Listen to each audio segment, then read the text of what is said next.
de la rédaction jusqu'à 19h sur RCI. Et ce soir, c'est lundi politique et l'invité, ce soir, c'est Cédric Cornet, interrogé par Thierry Fundéré, Daniel Marival, Eddy Planté et Pierre-Édouard Picor. Bonne nouvelle semaine. Bonsoir à tous et bienvenue dans ce lundi politique avec Eddy Planté, vous l'avez dit, Daniel Marival et Pierre-Édouard Picor, Pep, notre confrère de Nouvelle Semaine. Nous recevons dans ce lundi politique le plus jeune conseiller régional de Guadeloupe, élu sur la liste du collectif CDI. J'ai nommé Cédric Cornet. Bonsoir à vous et merci d'avoir accepté notre invitation. Je ne suis pas le plus jeune, c'est Élodie Davilé, la plus jeune conseillère régionale de Guadeloupe. Dont acte. Jusqu'à 19h10, nous susciterons vos réactions, Cédric Cornet, vos prises de position, également les solutions que vous préconisez sur ce qui fait l'actualité en ce moment en Guadeloupe, le débat sur la réforme territoriale, la possible perspective d'un regain de tension sociale à la veille de la route du Rhum, la problématique des jeunes aussi et ses corollaires, à savoir le chômage, le défaut de formation suffisante, l'illettrisme, l'exclusion et, in fine, dans les pires des cas, la délinquance. Une mission vous avait été confiée, on le sait, par le président Lurel, pour trouver des solutions à cette jeunesse dite en déshérence. Elle vous a été retirée pour les raisons que vous savez. Depuis votre coup de gueule, avez-vous le sentiment que les élus régionaux sont plus assidus en commission ou en plénière, et j'en passe? Et vous, qui l'avez plus blanc que blanc, est-ce que vous vous imposez cette même rigueur? On vous posera également la question durant cette émission. Mais d'abord, vous avez publié sur votre profil Facebook cette phrase aujourd'hui, je vais la citer in extenso. Ce soir à 18h30 dans l'émission Lundi Politique de RCI, ça va être chaud. Je vous cite encore. Je suis boycotté depuis 3 ans par ces journalistes, sauf émission spéciale élection régionale où je les ai fait devenir petits enfants, je vous cite encore. Ils ont aiguisé leur pic et ce soir, c'est l'affrontement qui sera au rendez-vous. Fin de citation. Alors, Cédric Cornet, la politique pour vous, c'est quoi? C'est une cour de récréation, un exutoire, le terrain de tous les excès et de toutes les fourberies. La politique pour vous, sérieusement, c'est quoi? Déjà, rebonsoir messieurs, bonsoir les auditeurs et auditrices de RCI, bonsoir la Guadeloupe. Il faut qu'on comprenne quelque chose qui est primordial.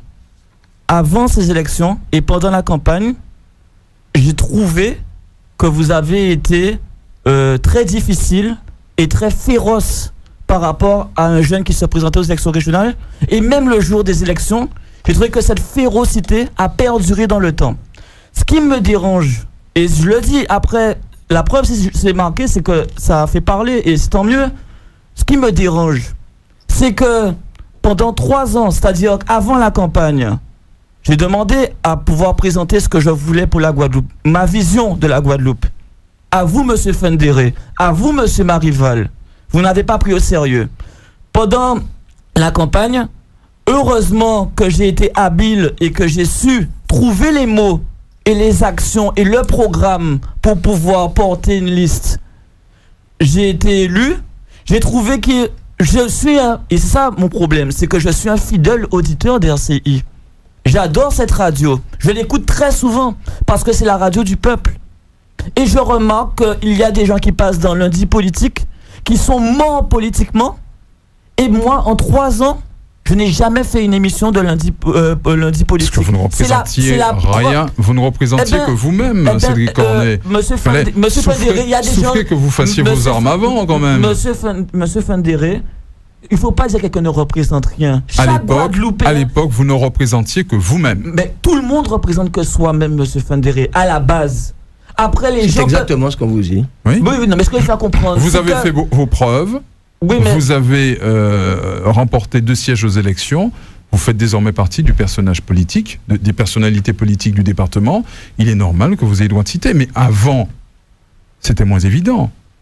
Vous savez, quand un jeune, pour une première guadeloupéenne, depuis 60 ans de politique, présente une liste, c'était un peu normal qu'on le reçoive avant. Non, c'est pas la question, monsieur. Parce que, non, je vous rappelle, il faut qu'on dise la vérité. On va revenir à la question initiale, puisque la question initiale n'était pas celle-là. La campagne électorale, c'est une course. Il y a eu des chevaux que vous avez favorisés qui avaient... Je ne vous permets pas de dire ça, monsieur. 30 mètres d'avance. Je ne vous permets pas de dire ça. C'est la vérité. Vous êtes un homme qui a un engagement politique. Cet engagement politique, vous l'avez affirmé et il a été respecté. Les électeurs ont sanctionné par 2 postes sur votre liste. Il est normal qu'aujourd'hui vous ayez droit de citer.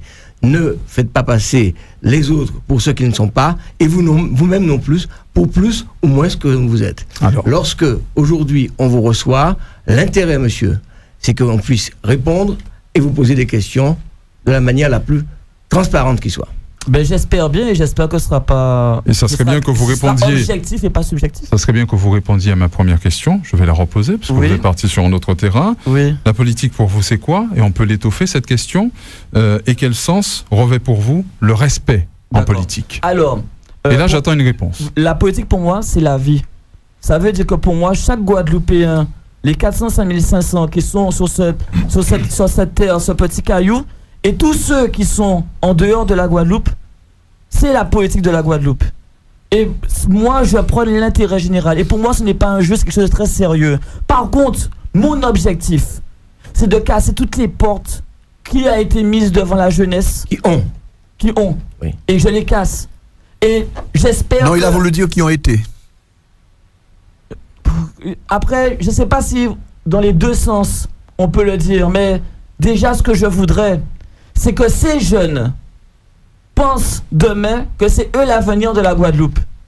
Et à force de décourager les jeunes, à force que quand ils s'investissent dans un projet et qu'il y a trop de Guadeloupéens, et malheureusement vous en avez fait partie, et j'ai la preuve à l'appui. Laquelle, monsieur? Vous dites n'importe quoi. J'ai les vidéos, monsieur Mariva. Les vidéos de quoi? Les vidéos de la campagne électorale où on sentait l'acharnement que vous aviez contre une liste de jeunes. Non, attendez, contre une liste de jeunes. Vous avez 31 ans, je crois. Non, j'ai 29 ans, monsieur. C'est ça, à 2 années près. Vous êtes très jeune.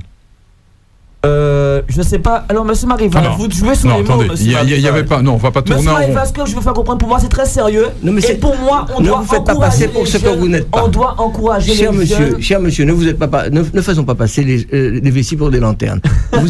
Vous êtes tout simplement un élu que l'on respecte et que l'on souhaite simplement interroger sur le fond. C'est parce que j'ai entendu le son de mon élection, mais monsieur Mariva, vous avez raison. Les élections, c'est derrière nous. Vous êtes élu aujourd'hui. On attend de vous des réponses claires sur vos intentions, sur votre positionnement actuel à la région et sur le rôle que vous comptez jouer. Eddy Planté. Cédric Cornet, vous, depuis le début de l'émission, vous avez beaucoup parlé des jeunes. Est-ce qu'aujourd'hui, vous êtes encore habilité à parler des jeunes? Vous parlez très peu, on sait que vous avez été écarté du collectif des Incorruptibles.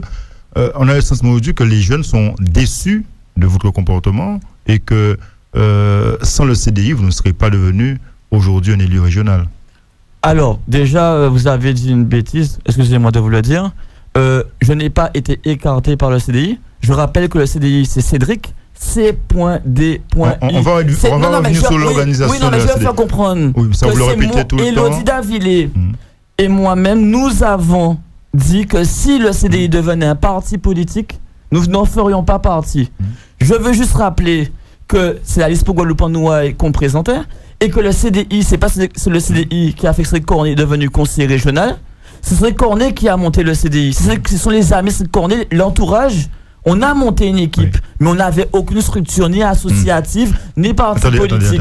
Donc, il faut établir la vérité. La structure, l'officialisation du CDI est arrivée après les élections régionales. Exactement. Après les élections régionales. Au moment où nous, on a dit qu'on... Voilà, après les élections régionales. Voilà, nous, on avait... Et c'est là que... comment expliquer cette rupture, justement? Alors, c'est là la différence. Et c'est là que, quand on est un élu, et j'entends M. Marival, parce que j'aurais fait l'erreur de rentrer dans un parti politique, quel que soit un CDI ou un MP socialiste, il m'aurait dit, mais monsieur Cornet, je me souviens que pendant la campagne, vous êtes venu à RCI devant monsieur Funderi, devant monsieur Picard, et vous avez dit, jamais je ne serai dans un parti politique.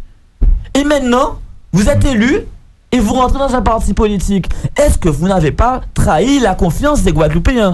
Alors à présent, vous ne pouvez pas le dire, parce que je n'ai pas trahi la confiance des Guadeloupéens. On va essayer d'être précis sur justement l'organisation du CDI. Dans les statuts qui ont été déposés, c'est bien écrit que le CDI est un mouvement avec un statut à but politique. Exactement. Avec la charte de l'UMP et du Parti socialiste réunis. Donc, ça, pour moi, l'éthique, c'est que quand on est un homme politique, on a une parole. Est-ce que dans les statuts du CDI, c'est visible c'est écrit quelque part que voilà, les thèmes du statut sont de l'UMP et de la Fédération socialiste. Bien sûr.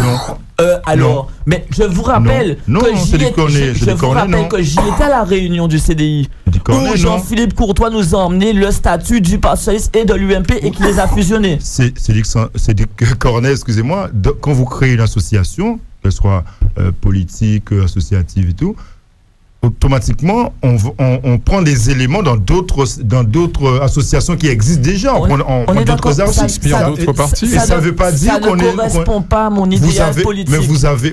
Est-ce que vous savez pourquoi ils sont. Mais c'est Cornet, vous avez également quelques penchants aussi pour des gens de l'UMP. Ça ne veut pas dire non plus que vous êtes de l'UMP. Vous avez des informations que je n'ai pas. Quel penchant? Mais je comprends. Oui, ça, c'est de la politique politicienne. Non, c'est pas de la politique politicienne. En politique, hein, parce que pour dire que j'ai des penchants. Alors attendez. Vous avez des relations à l'UMP, vous avez des relations à la Fédération, au PS. Et ça, on dit pas pour autant que. Quand on dit bonjour à quelqu'un, on a des relations. Vous êtes d'accord avec moi? Moi, je dis bonjour aux gens, mais personnellement. C'est Cornet, il est neutre. Est-ce que vous n'êtes pas discrédité par rapport justement à votre relation au CDI? Parce que tout votre politique, vous l'avez fait autour du CDI. Les jeunes se sont rapprochés de Cédric Cornet. On connaît Cédric Cornet par rapport au CDI. Il y a une équipe autour de vous. Aujourd'hui, vous parlez, vous dites je. Non. Alors, il faut. Alors, est-ce que vous n'êtes pas un peu servi des autres? Non. Alors, ça, c'est pareil, c'est facile de finir comme cela. Quand on est un homme politique, on doit avoir une ligne de conduite. Oui. Cette ligne de conduite, moi, je n'y échapperai pas, c'est ligne droite. La ligne droite, c'est que si on veut être crédible, c'est que ce qu'on a promis en campagne, c'est de le tenir jusqu'au bout. Moi, je tiens ma parole. J'ai fait ce qu'on appelle le pacte d'Anse-Bertrand, où j'ai dit que je serais disponible pour les Guadeloupéens qui auront mon téléphone, qui peuvent me joindre à n'importe quel moment. Je leur ai dit que je ne serai jamais dans un parti politique. J'ai tenu parole. Après, si d'autres veulent créer un parti politique, si d'autres veulent toucher 1 euro pour un vote, il faudrait demander à M. Lurel ou à M. Aldo Blaise ou à M. Jalton qu'est-ce qu'ils font de tous ces euros, parce que vous savez que le seul attendez M. Marival, le seul élu politique guadeloupéen, même français, qui a donné son compte de campagne à une œuvre caritative, Cédric Cornet. Vous pouvez chercher là. Pourquoi vous ne relevez pas ça? Par contre, vous ne l'avez pas mis au CDI, hein. Ça c'est clair. Mais non, vos indemnités, vous ne l'avez pas versé au CDI. Parce que comme je vous ai expliqué, vous n'avez pas signé la charte, vous n'avez pas signé le règlement intérieur. Vous n'aviez pas promis de reverser. Il faut être honnête avec les Guadeloupéens. Pourquoi tout le monde veut créer un parti politique? C'est parce qu'il y a 1 euro, un vote. Si vous votez pour un parti politique, ça leur ramène 1 euro à chaque fois. Donc, si vous avez 80 000 votes, c'est 80 000 euros. Il faut demander où vont ces 80 000 euros. C'est ça le vrai travail des journalistes. Pour se présenter aux élections. Alors, je vais vous expliquer le travail des journalistes dans un instant. On arrive. Vous avez dit il y a 2 minutes, monsieur, que vous n'étiez pas pour la politique politicienne. Exactement. On peut admettre ça. Et l'idéal politique, c'est quoi pour vous? L'idéal politique, pour moi, c'est que les partis sont qu'une partie de la solution. Ça aussi, je vous l'ai dit. Très bien. D'accord? Donc, pour moi, ce qui manque en Guadeloupe, c'est des leaders. Ce sont des gens qui... des leaders sans parti. Des leaders sans parti.